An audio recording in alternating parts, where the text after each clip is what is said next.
السلام متتبعين وصفات ماما مليكة. اليوم ان شاء الله واحد الوصفه جد سهله ورائعه ديال الاخطبوط، ديال البولبو اللي حنا كنقولوا له الاخطبوط بالعربيه.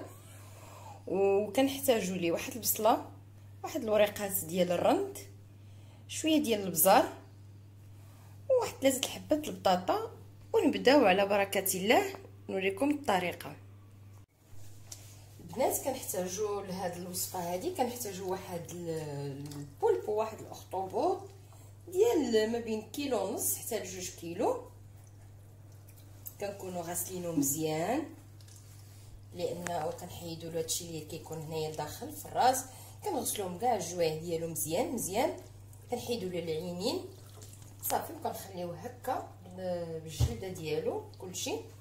كنحتاجوا معاه واحد 3 البطاطات وبصله، قزبور عفوا البزار، واحد 3 ديال الورقات الرند. ما كنحتاجوا له لا ملحه لا حتى حاجه. كنحتاجوا واحد الكوكوط اولا شي وعاء يكون كبير نديروا فيه الماء يغلي مزيان، عاد نكملوا الوصفه ديالنا. البنات دابا منين درنا ديك الماء كيغلي مزيان غنزيدوا فيه واحد النص ديال البصله، غير النص الاول، وغنزيدوا فيه هاد 3 ديال الورقات ديال الرند، ونزيدوا فيها هاد شويه ديال البزار صافي، ونخليوهم يغليو مزيان حتى يتلقوا مع بعضياتهم، ونكملوا الوصفه ديالنا ان شاء الله.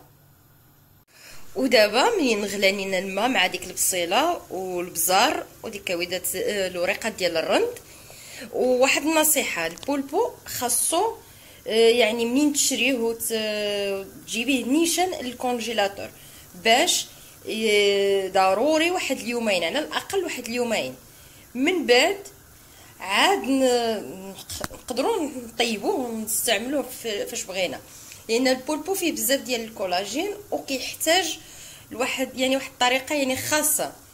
خليكم معايا ونبداو على بركه الله. بدا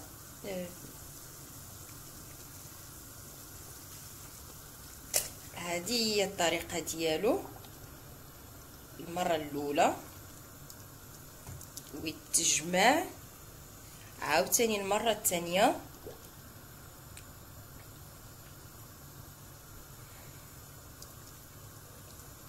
والمره الثالثه.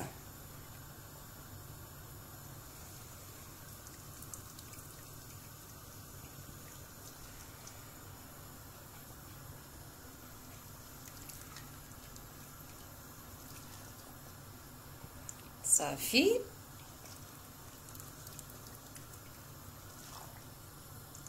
ودابا نخليوه واحد 27 دقيقه بالضبط. هذا هو الوقت يعني اللي البولبو خصو يطيب فيه، 27 دقيقه، ومن بعد نكملوا ونشوفوا النتيجه ديالنا كيفاش غادي يكون ان شاء الله. خليكم معايا. ورجعت لكم دابا عاوتاني منين كيبقى يغلي هكا مزيان كنبقاو تابعينو. كنحيدوا هاد الكشكوشه اللي كتطلع هادي، كنحيدوها، كنبقاو تابعينو هكا مره كنحيدوا ديك الكشكوشه. هنا هو باقي وصافي، وكنكملوا هكا وكنخليوه، ومن بعد نكملوا ان شاء الله. ودابا من بعد واحد 7 ديال الدقائق، لان البطاطا ديالنا حتى هي كتحتاج واحد 20 دقيقه، غادي نزيدوها على هاد، نديروها حتى هي مع البولبو لداخل تسلق، كتاخذ ديك النكهه وديك المذاق ديالو، ونخليوهم عاوتاني يكملوا واحد 20 دقيقه واحده اخرى، ونشوفوا النتيجه ديالنا ان شاء الله. ودابا من بعد ما دازنا ديك 27 دقيقه غادي نحيدو البولبو ديالنا صافي، ها هو واجد، ونخليو نشوفوا البطاطا ديالنا حتى هي واش وجدت اولا باقي. شوفوا باقي خاصها شويه صافي، نخليو عاوتاني تسلق مزيان وكتشرب ديك المريقه ديال البولبو. وحتى هاد الروا هذا ديال البولبو ما كنرميوهش، يعني ممكن انا نديرو به شي صوبه ديال الحوت، ممكن انا نديرو به الباييه، بزاف ديال كيتستعمل بزاف د الحاجات. وها هو البولبو ديالنا من هنايا. ومن بعد عاد نشوفوا الشكل النهائي ديالو، كي الطريقه ديال التقديم ديالو. ودابا من بعد ما وجد لينا البولبو ديالنا وبرد على خاطرو، غنبداو اول طريقه غنحيدوا له، نقطعوا له هذا الراس، يعني بالمقص كيسهل الخدمه. نحيدوا له هذا الراس كنقطعوه حتى لهنايا.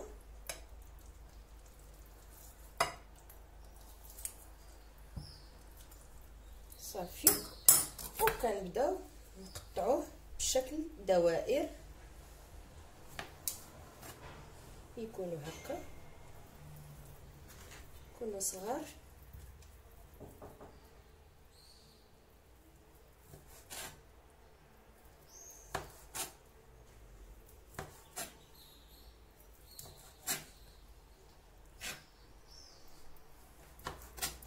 صافي. كنكملوا على البولبو ديالنا كامل بهذه الطريقه هذه. ومن بعد غادي نقطعوا حتى البطاطا دائريه. صافي. ونتلاقاو في الشكل النهائي.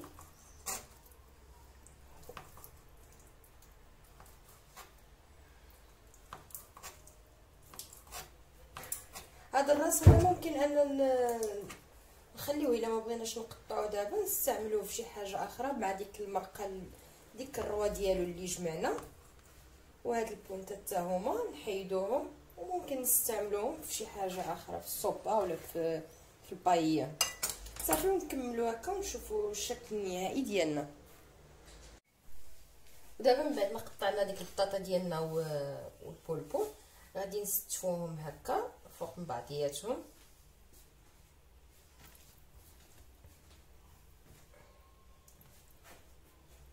نستفو هاد البولبو ديالنا.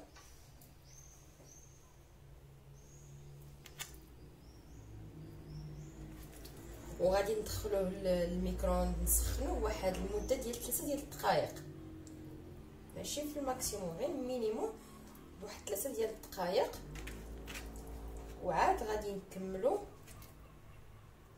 التقديم ديالنا.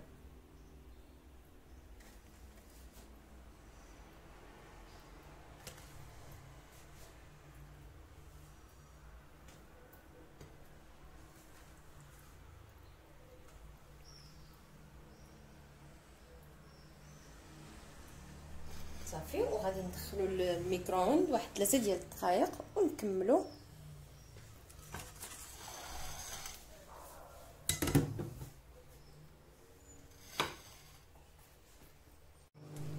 ودابا من بعد ما خليت البولبو ديالنا واحد المده ديال 3 دقائق في الميكرووند، هاد الرويصه الراس اللي كان بقى لينا وهاد البقايا اللي بقات غادي نجمعهم. غادي نحتاجهم مره اخرى ان شاء الله. غادي ندير بهم مثلا واحد الباييه اولا الصوبه ديال البولبو، لان باقي ليا النص ديال هذا البولبو ما درتوش كله انه كبير.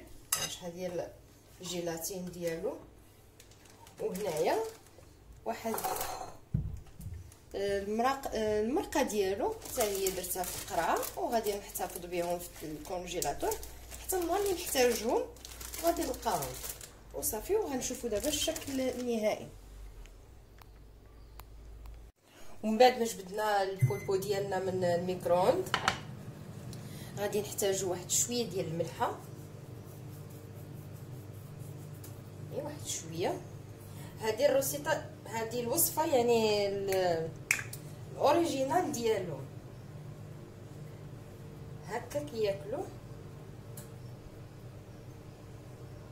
وغادي نزيدوا عليها دابا هذه الفلفله الحمراء حلوه، وغادي نزيدوا ومن بعد غادي نوريكم واحد الزياده ديالي. انا كندير فيه شويه ديال الملحه والكمون والزيت، كنردو مغربي، وكنديروا الزيت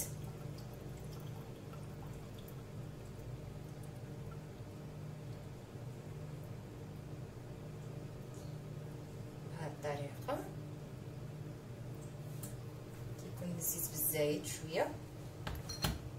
صافي. وكيجينا على هذه الطريقه. وواحد الطبيس الاخر غادي نوريكم حتى هو، غندير فيه واحد الاضافه شويه كردو مغربي. وهذا الطبيسيل هذا غادي نردو مغربي. نزيد فيه واحد شويه توا ديال الملحه وشويه ديال الكمون. نورمالمون هما ما كيديروش الكمون،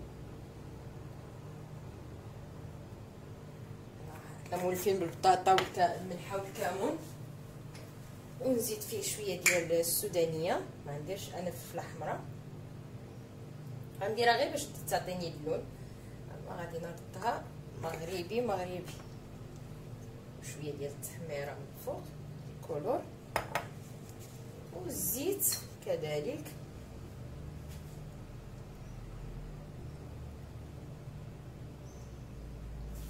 صافي. السلام البنات. ومن بعد ما وجد لينا البولبو ديالنا مع البطاطا، ها الشكل النهائي ديالو كيجي الصراحه رائع. هذا هي الوصفه يعني الاصليه ديالو، كيفاش كيصوبوه الوجبه، الوصفه الاسبانيه. وكنتمنى ان الطريقه هذه تكون سهله وعجباتكم وتنال الاعجاب ديالكم. وشكرا لكم بزاف على الدعم، والفيديو ان شاء الله جديد، وخليتكم على خير.